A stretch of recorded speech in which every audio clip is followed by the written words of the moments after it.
Hi, my name is Robert Chelle with Chelle Law, and I'm an attorney that assists physicians with employment contract and independent contractor agreement issues. Today I'm going to talk about physician compensation models. So what are the most common types utilized in the physician industry, and then some things you need to think about before signing the contract and entering into the different types of compensation models. So I would say there's three main types of compensation models for physicians, and then there's an infinite number of hybrids kind of combining the three different models. So the first one and the most simple one is just you're paid a straight base salary. You work the schedule, you get paid whatever amount it is annually, and that's it. Much more common when I began as a lawyer 20 years ago. Not as common now. There's almost always some kind of productivity, either incentive or expectation in most of the contracts. But you will find straight base salaries in many positions now. So the only negotiation point with that is just making sure that you're being compensated fairly, that it's fair market value. It does change based upon where you are, what setting you're in, private practice or hospital or healthcare network. Those factors play into it.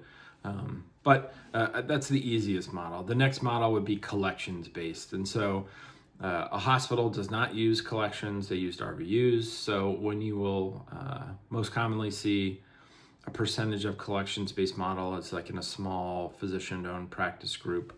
And so how that would work is whatever the physician would bring in or the practice would collect based upon the personally performed services of the physician.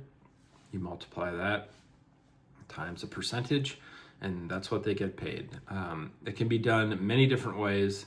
The simplest way would be, let's say you're in dermatology, you get 40% of your collections, and then how it's reconciled, when you're paid, what the percentage is, those are all the variables in that.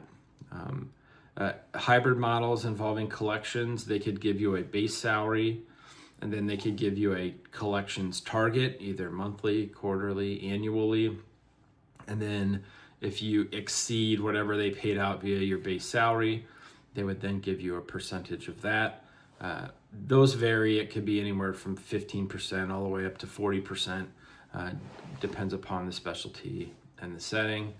As far as RVUs, in a hospital setting, you will always have, or at least you should, have a minimum of 1 to 2 years of a guarantee.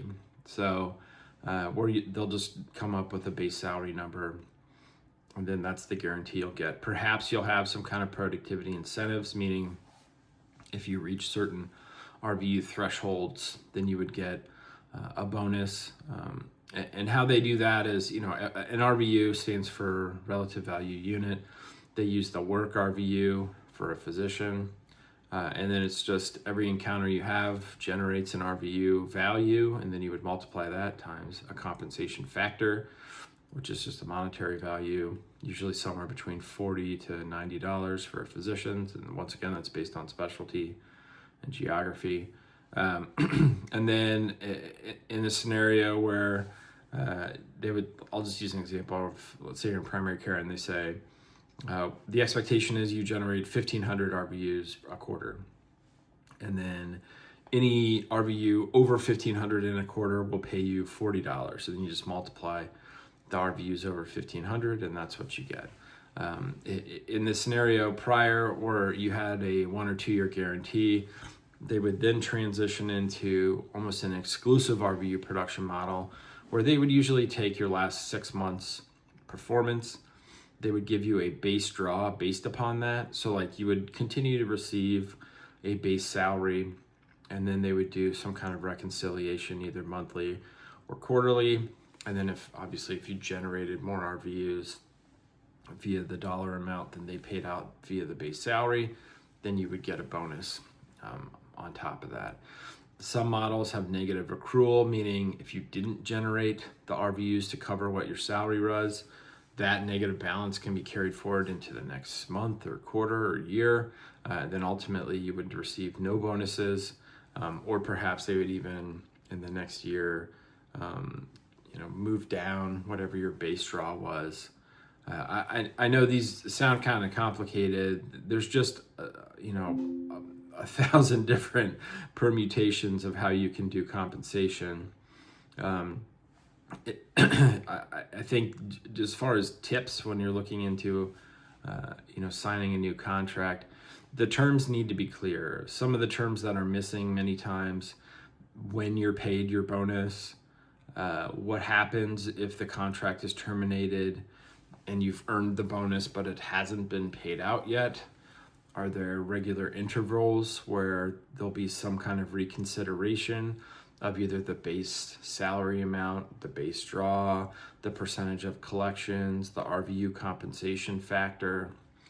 All of these things should be spelled out in the contract. If you're signing with a hospital or healthcare network, those contracts are generally much more sophisticated, or maybe complicated is a better way of saying it, than if you were just joining a private practice.